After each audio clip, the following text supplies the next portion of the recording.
Hello दोस्तों, कैसे हैं आप लोग। उम्मीद करते हैं आप लोग अच्छे होंगे।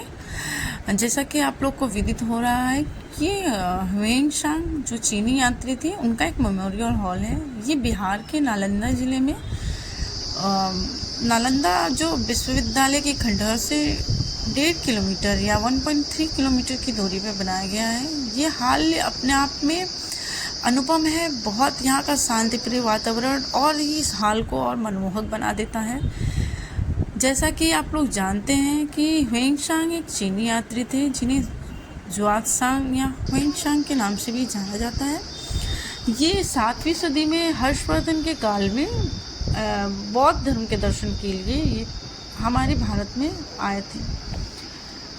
भारत में इनका आगमन इस बात का और ये भव्य हाल इस बात का की पुष्टि करते हैं कि हमारी जो प्राचीन हमारा जो धर्म था, हमारी संस्कृति की कितनी गौरवशाली थी।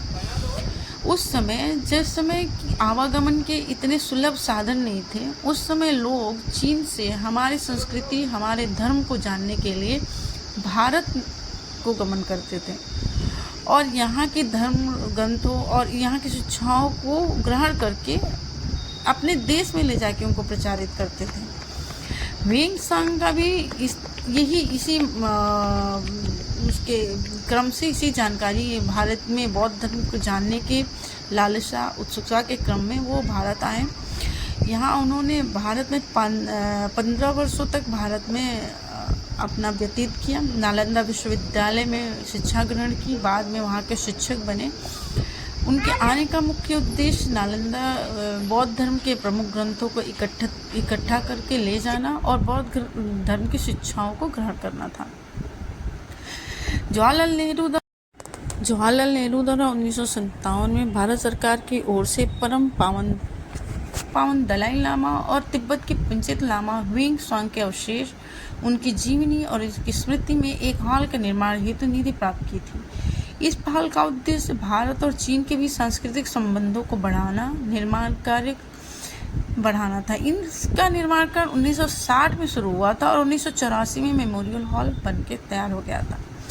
जहाँ तक हम ह्वेनसांग के बारे में बता रहे हैं, ह्वेनसांग 7वीं सदी में भारत आए थे। उस समय हर्षवर्धन का शासनकाल चल रहा था और उनकी उस समय उन्होंने अपनी एक यात्रा वृत्तांत लिखा था जिसमें भारत के सामाजिक, आर्थिक, राजनीतिक, धार्मिक स्थिति का विस्तृत वर्णन किया था और उनकी इसी यात्रा वृत्तांत का नाम शी युकी के नाम से हम जानते हैं।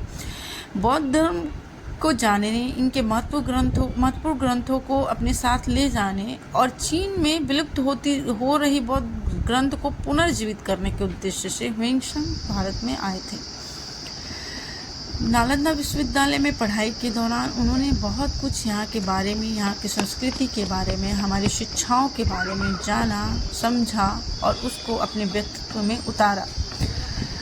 जहाँ तक हम बौद्ध धर्म की बात कर रहे हैं तो बौद्ध धर्म के प्रणेता महात्मा बुद्ध गौतम बुद्ध को माना जाता है। गौतम बुद्ध का जन्म 563 ईस्वी पूर्व में लुम्बिनी, नेपाल में हुआ था। इनके बचपन का नाम सिद्धार्थ था। इनके पिता का नाम शुद्धोधन जो शाक्यगढ़ के प्रधान थे और माँ का नाम महादेवी माया देवी या महामाया देवी कहा जा सकता है। ये कोलिय गणराज की कन्या थी। गौतम बुद्ध के जन्म के समय ही उनकी माता का देहांत हो गया था। उनका पालन पोषण गौतमी ने किया था। प्रजापति गौतमी जो उनकी मौसी थी उन्होंने किया था।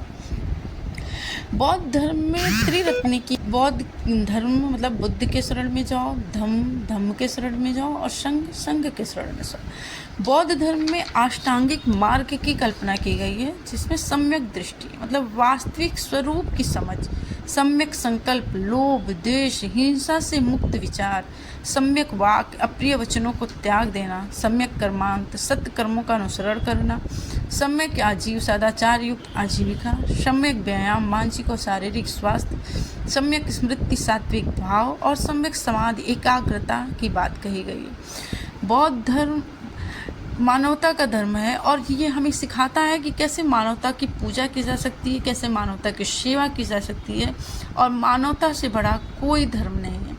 बौद्ध धर्म हमेशा माध्यमिक मार्ग की ओर चलता है। दोस्तों, हमें यहाँ आके बहुत अच्छा लगा। आशा करते हैं कि आप लोगों को ये बहुत अच्छा लगेगा। यहाँ आइए और अपनी संस्कृति के बारे में जानिए। धन्यवाद।